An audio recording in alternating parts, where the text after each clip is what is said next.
how do you get more volume in your tone? That was a question asked to me by Sean this week. Sean's one of my subscribers.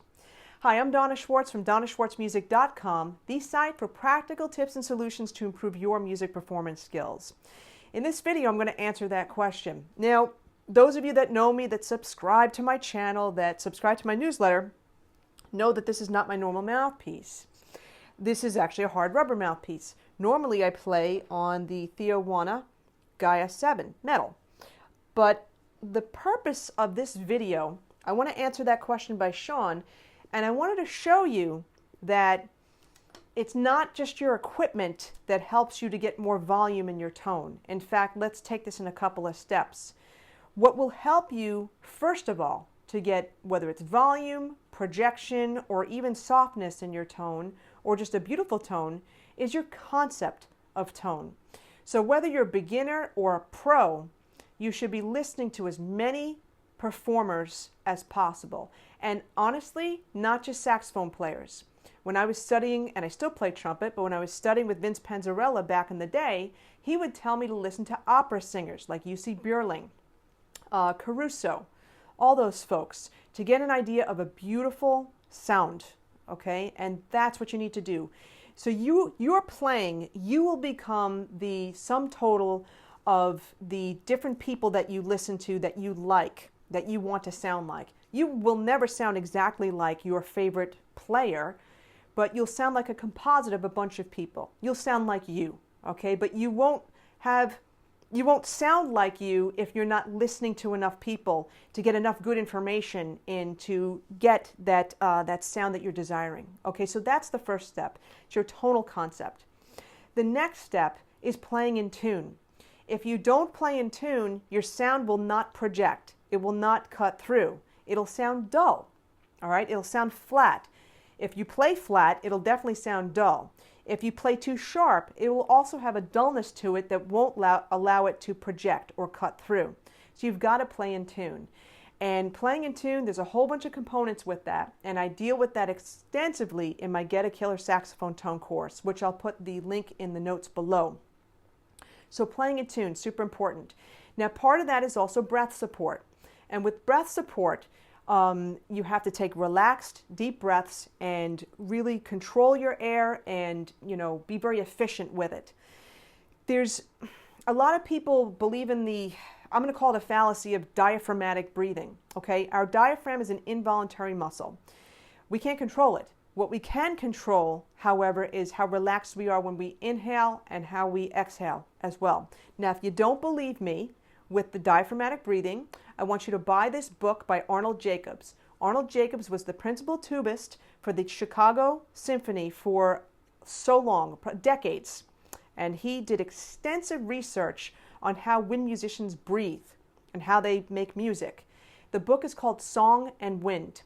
Not going to lie, it's not an easy read. There's a lot of medical jargon in there, a lot of medical terminology, okay? But if you don't believe me about the diaphragmatic breathing, read that book. If you still don't believe me, there's plenty of videos by Harvey Pittel, P-I-T-T-E-L, on YouTube. And one of the videos he talks about breathing. And he says the exact same thing, okay? It's an involuntary muscle. You can't control it. You just have to think certain things when you're breathing and breathe relaxed, all right? So your breath support, how you support your tone, will definitely help you project. If you're not taking in enough fuel, air, well, you're not going to go anywhere, okay? That's the bottom line. Now, equipment. A lot of people, the first thing that they do when they want to play louder or cut through a band, and I did this myself back in the day, they go out and buy new equipment, okay? They'll, instead of sticking with their hard rubber mouthpiece, they'll go to metal. They'll get a mouthpiece with a higher baffle in it, okay? A baffle step in there. They'll put on harder reeds. They'll even buy a new horn or whatever. The latest shiny new toy. Your equipment will amplify your tonal concept. Your equipment will amplify your fundamentals, meaning your lip position, your breath support, what you're thinking, your musicianship. That's what your equipment amplifies. Your equipment needs to help you play efficiently. That's how it's going to work. If your equipment is too resistant, it's making you play out of tune, then obviously that will obviously affect your tone. But if you're looking to your equipment to fix a problem with your fundamentals, it's not going to happen. You'll just maybe sound like a noisier version of you, but it won't be a type of noise that will be pleasing to people, okay? That being said, your mouthpiece has a huge effect on your tone volume. And I mentioned briefly baffle, okay, baffle sizes. There's the flat baffle, there's the rollover baffle, which I tend to use on tenor. There's the step baffle, which I tend to use on an alto. On the altos, I use the Theo Wanne Durga mouthpiece, the Durga 3. I've used Jody Jazz mouthpieces, the DV7s, for a long time on both tenor and alto. I just find for me now on the tenor, I need a rollover baffle. It helps for me to keep in tune more, okay? That's just me. Everybody's different. So there's different types of baffles. Now, does it mean that the more of a step in the baffle, the more that you're going to cut through? In some cases, yes, but you also have to deal with controlling your sound. So if you have like a high step baffle, it's going to be very difficult to control that tone. And you need to definitely have a strong embouchure, good breath support in order to be able to do that, okay? So just keep that in mind. And there's on Theo Wanne's website, there's a great page about the baffles on there. Now, of course, he's referencing his own mouthpieces, but he explains the different types of baffles on there, and that will help you with regard to choosing a mouthpiece that may be more suitable for you. Now, the other thing too is tip openings. There's an assumption, and part of this is true, the larger the tip opening, the more volume you will have. Yes, that is true. The general rule is that the larger the tip opening, the softer the reed, so that the reed can vibrate more, okay, and make up the distance with that tip opening.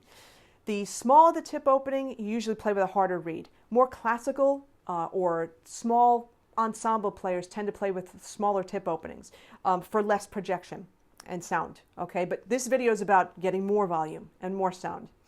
So, and there are exceptions to the rule. There are guys that, you know, have played like strength 4, strength 5 reeds with like 120 or 140 tip opening, okay? It's just the way they play, you know, and they project really fine. So the one area I want to address is the myth that you need a metal mouthpiece to be able to project. As you saw in the beginning of the video, I'm using the hard rubber Theo Wanne mouthpiece, and I'll play like another little lick for a second, and then I want to compare that to the metal mouthpiece.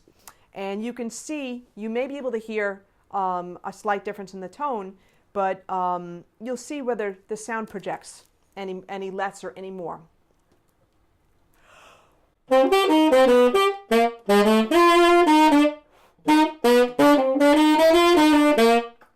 Okay, so that's on the hard rubber. By the way, I'm using a Rovner Van Gogh ligature on both of these. You can see this is the newer version of the Van Gogh, deeper V there, okay? And I'm using the Fiberreed hemp, excuse me. All right, the mediums for that. Okay, same lick.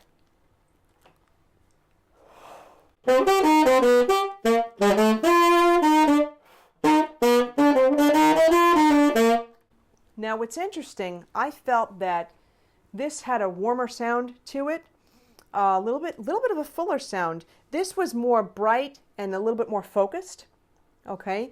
So for me, it depends on the style of music that I'm playing. I've not played on a hard rubber mouthpiece in a long time because I've had some issues with TMJ, and I found for me the hard rubber mouthpieces are a little bit bigger in my mouth. It hurts. When the TMJ flares up, it really becomes difficult to play, and I don't have that problem with metal. But I got to tell you, I really like this Theo Wanne Gaia mouthpiece. It's great, and both of these project. It may not come across in this video, but I'm definitely hearing it. It definitely projects. The best way to tell is on a gig. Bringing the mouthpieces on a gig and doing one set on one mouthpiece, one set on the other, and that's one way to tell. Okay. Now, another point to bring out, aside from metal versus hard rubber, is if you do play professionally, the sound person has a huge impact on whether you're going to project your sound. You have to be mic'd properly. Your levels have to be right. And You should make nice with the sound guy, okay? Everybody likes to be treated with respect. Yes, sometimes some people, are in a bad mood, whatever that day. It's not your job to make them any more in a bad mood, okay? It's our job to actually make their job a little easier. So make sure you know what your equipment needs are and how you basically want to sound so that they could mic you to the level that you need. So just really keep that in mind for the professional players that are playing. Super important, make nice with the sound guy, okay? It'll only benefit you in the end. So I hope, Sean, that answers your question. And for those of you that are not signed up to my website at donnaschwartzmusic.com, sign up. You get a free video, 3 tips to fatten up your saxophone tone. Those 3 tips also will help start to give you the foundation that you need to get more volume and projection in your tone.